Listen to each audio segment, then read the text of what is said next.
सुप्रभात विद्यार्थियों, आशा करती हूँ कि आप सब अपने घरों में सुरक्षित होंगे। आज हम सब अपनी वसंत की पाठ्य पुस्तक का पहला पाठ पढ़ने जा रहे हैं, जो कि एक कविता है। और इस कविता का शीर्षक, जैसे कि आपने अभी चार्ट में देखा है, ध्वनि। ध्वनि का अर्थ है आवाज। और इस कविता ध्वनि के कवि का नाम है श्री सूर्यकांत त्रिपाठी निराला। सूर्यकांत त्रिपाठी जी को निराला नाम उनकी निराली कविताओं की वजह से मिला।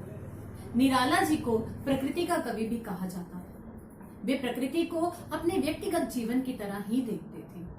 तो आज हम इस कविता के माध्यम से प्रकृति को अपने साथ महसूस करने की कोशिश करेंगे। कविता या कहानी क्या केवल पढ़ लेना काफी है? नहीं, कविता या कहानी को पढ़ने का उद्देश्य है उससे मिलने वाली शिक्षा को अपने जीवन में आत्मसात करना, यानी कि उससे मिलने वाली किसी भी शिक्षा को अपने जीवन में उतार लेना। कविता या कहानी को पढ़ने का अर्थ केवल यह नहीं है कि उसमें दिए गए प्रश्न उत्तरों को किया और आगे चल पड़े। नहीं, इससे मिलने वाली शिक्षा को हमें अपने जीवन में उतार लेना बहुत आवश्यक होता है। कविता को पढ़ने का दूसरा मुख्य उद्देश्य है उसे सही तरीके से भावों के साथ, उतार चढ़ाव के साथ बोलना सीखना। तो आइए आज हम अपनी कविता ध्वनि को सस्वर वाचन करके बोलना भी सीखेंगे तथा इससे मिलने वाले उद्देश्य को अपने जीवन में उतारने की कोशिश भी करेंगे। अभी न होगा मेरा अंत, अभी न होगा मेरा अंत, अभी अभी तो आया है मेरे वन में मृदुल बसंत, अभी न होगा मेरा अंत। हरे हरे ये पात डालियां कलियां कोमल गात, हरे हरे ये पात डालियां कलियां कोमल गात, मैं ही अपना स्वप्न मृदुल कर फेरूंगा निद्रित कलियों पर जगा एक प्रत्यूष मनोहर। पुष्प पुष्प से तंद्रालस लालसा खींच लूंगा मैं, अपने नवजीवन का अमृत इनमें सहर्ष सींच दूंगा मैं। द्वार दिखा दूंगा फिर उनको है मेरे वो जहां अनंत, अभी ना होगा मेरा अंत, अभी ना होगा मेरा अंत। चलिए छात्रों, अब हम इस कविता को सरल अर्थों में समझने का प्रयास करेंगे। सूर्यकांत त्रिपाठी निराला जी बहुत ही आशावादी और सकारात्मक दृष्टिकोण के कवि थे। सकारात्मक और आशावादी का अर्थ है बहुत ही पॉजिटिव थिंकिंग के व्यक्ति थे। मैंने ऐसा इसलिए कहा क्योंकि उन्होंने भी अपने जीवन में बहुत सी कठिन परिस्थितियों का सामना किया, परंतु उन कठिन परिस्थितियों के आने के बावजूद भी वे उनसे उबरकर बहुत ही सकारात्मक दृष्टिकोण रखकर दुनिया के सामने आए। सर्वप्रथम उनकी माताजी का देहांत हो गया। उसके कुछ ही समय पश्चात उनके पिताजी का भी स्वर्गवास हो गया। अभी वे इन सब घटनाओं से संभले ही थे कि कुछ समय पश्चात उनकी पत्नी का भी देहावसान हो गया। निराला जी अंदर तक टूट गए, किंतु जब उन्होंने प्रकृति की ओर देखा कि प्रकृति अपने पत्तों को गिरा देने के बाद पुनः हरे भरे होने की कोशिश करती है, इसी बात को उन्होंने अपने मन में बिठा लिया और इस प्रकार की कई कविताओं की रचना की, जिससे कि वे आने वाली युवा पीढ़ी को यह संदेश दे सकें कि किसी भी प्रकार की कठिन परिस्थिति इंसान के जीवन को अंत तक नहीं पहुंचा सकती। इंसान तब तक अपने अंत को नहीं पाता जब तक कि उसका मन किसी भी तरह के हौसले से भरा हुआ है। और यही शिक्षा वे हमारी इस कविता ध्वनि के द्वारा युवा पीढ़ी को देना चाहते हैं। तो आइए समझें कि इस कविता का क्या अर्थ है। अभी न होगा मेरा अंत। कवि कहना चाहते हैं कि उनके जीवन का अंत अभी नहीं हो सकता, क्योंकि अभी अभी तो आया है मेरे वन में मृदुल बसंत। कवि कहना चाहते हैं कि उनका अंत अभी नहीं होगा, क्योंकि उनके जीवन रूपी वन में अभी अभी तो कोमल और हरी भरी वसंत ऋतु का आगमन हुआ है। यानी कि अभी अभी तो वे अपने दुखों से उबर कर नए जोश और उत्साह के साथ कुछ करने की तमन्ना लेकर सभी लोगों के सामने आए हैं। वे अपने जोश को जब तक युवा पीढ़ी में भर नहीं देंगे, तब तक उनके जीवन का अंत नहीं हो सकता। हरे हरे ये पात डालियां कलियां कोमल गात। पात का अर्थ दिया है पत्ते। डालियां यानी कि पेड़ों की टहनियां। कोमल यानी कि नरम और मुलायम। गात का अर्थ है शरीर। कवि कहना चाहते हैं कि उनके वन रूपी जीवन में ये जो हरे भरे पौधे हैं वे कोई और नहीं, उनके आसपास के व्यक्ति और युवा पीढ़ी हैं। मैं ही अपना स्वप्न मृदुल कर। स्वप्न का अर्थ है सपना, मृदुल का अर्थ पुनः कोमल और कर का अर्थ है हाथ। फेरूंगा निद्रित कलियों पर। निद्रित यानी नींद से भरी हुई। जगह एक प्रत्यूष मनोहर। प्रत्यूष का अर्थ है सुंदर सी सुबह और मनोहर का अर्थ है मन को भा जाने वाली। इस पद्यांश में कवि बताना चाहता है कि हरे हरे ये पात, डालियां कलियां कोमल गात, कि वसंत ऋतु के आने पर जिस प्रकार हरे हरे पत्ते चारों ओर खिल जाते हैं, सभी डालियां कोमल कोमल शरीर वाली कलियों से ढक जाती हैं, उसी प्रकार इसी हरी भरी वसंत रूपी सुबह में मैं अपना आशावादी सपना इन सभी निद्रित कलियों यानी कि नींद से भरी हुई कलियों में भर दूंगा। अब ये नींद सी भरी हुई कलियों से कवि आज की युवा पीढ़ी की उपमा कर रहा है।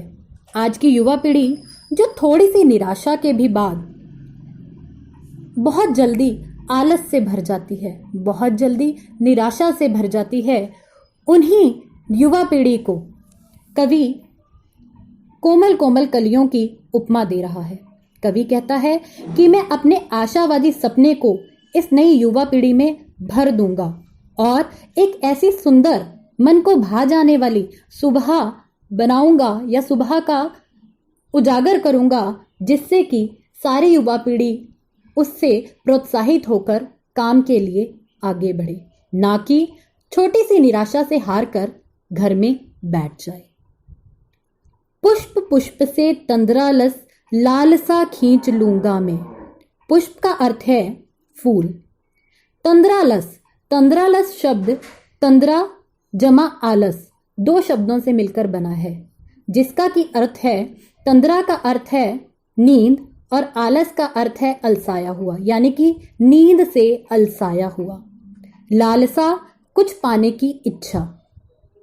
यह कवि कहना चाहता है कि मैं प्रत्येक पुष्प से उसके अंदर समाई हुई नींद की इच्छा को खींच लूंगा, यानी कि जो युवा पीढ़ी आलस से भरी हुई है, नींद में सोई हुई है, उन्हें जागृत कर दूंगा। इन कोमल कलियों पर मैं अपने कोमल हाथ फेरूंगा, अर्थात उन्हें सही दिशा में भेज दूंगा और एक नया प्रेरणा स्रोत उन्हें दिखाऊंगा, जिससे वह जागरूक हो जाएंगे और एक सही राह पर चलेंगे। अपने नवजीवन का अमृत उनमें सहर्ष सींच दूंगा मैं। नव यानी कि नया, अमृत यानी कि एक ऐसा पेय पदार्थ जो कि जीवन देने की क्षमता रखता है। सहर्ष यानी कि खुशी से भरा हुआ। सींचना का अर्थ है पौधों में पानी डालना। इस पंक्ति का यहाँ अर्थ बनता है अपने नवजीवन का अमृत उनमें सहर्ष सींच दूंगा मैं। इस पंक्ति में कवि कहना चाहता है कि वह अपने नवजीवन का, अपने नए जीवन का, अर्थात उस जीवन का जो कि आशा, उमंग और उत्कर्ष से भरा हुआ है, उसका अमृत सारी नई युवा पीढ़ी में भर देगा। वो एक ऐसा अमृत है जो नई युवा पीढ़ी को भी उत्कर्ष, जोश और उत्साह से भर देगा, जिससे कि नई युवा पीढ़ी भी निराशा के अंधकार से निकलकर जीवन की ऊंचाइयों को पा लेने की कोशिश करेगी और आशा रूपी अमृत से भर जाएगी। कवि यह जो सब भी कह रहा है, उसके लिए उसकी सकारात्मकता उसे प्रेरित कर रही है और यही सकारात्मकता कवि नवयुवा पीढ़ी में भी भर देना चाहता है। अंत में कवि कहता है कि द्वार दिखा दूंगा फिर उनको, हैं मेरे वे जहां अनंत।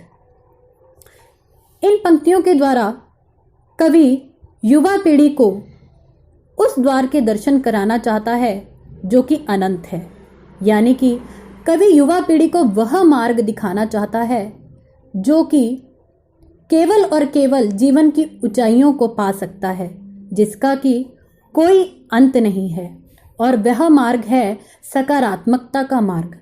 यदि मनुष्य जीवन की प्रत्येक कठिन परिस्थिति में भी उससे ना हारे, आशावादिता रखते हुए उससे उबरने का प्रयास करे, तो वह जीवन के अनंत अंतहीन आनंद को प्राप्त कर लेने की हिम्मत भी रखता है, और ऐसा व्यक्ति ईश्वर को भी प्राप्त करने का द्वार दिखा दूंगा फिर उनको, है मेरे वे जहां अनंत, अभी न होगा मेरा अंत। इस पद्यांश में कवि कहना चाहता है कि वह प्रसन्नतापूर्वक अपने जीवन में आए दुखों से पार हो सकने और साहसपूर्वक जीवन को जी सकने का जो मर्म है वह युवा पीढ़ी को सिखाना चाहता है। कवि का यह मानना है कि युवा पीढ़ी अब अपने आलस को दूर कर अगर परिश्रम करेगी तो वह स्वर्ग को भी पा सकती है। जो ईश्वर को प्राप्त कर लेता है उसका तो अंत वैसे ही नहीं होता। इसका अर्थ यहाँ यह है कि जो जीवन की वास्तविकता का आनंद उठाता है, जीवन में आई हुई प्रत्येक अच्छी और बुरी हर परिस्थिति को आनंद से व्यतीत करता है, खुशी खुशी मुश्किल से पार उतर जाता है, उसका अंत कभी नहीं हो सकता। कवि कहते हैं जब तक वो नई पीढ़ी को राह नहीं दिखा लेते, सही दिशा और ज्ञान नहीं दे देते, तब तक उनका अंत नहीं हो सकता। और यही आशावादिता और सकारात्मकता वे नई युवा पीढ़ी में भर देना चाहते हैं। धन्यवाद।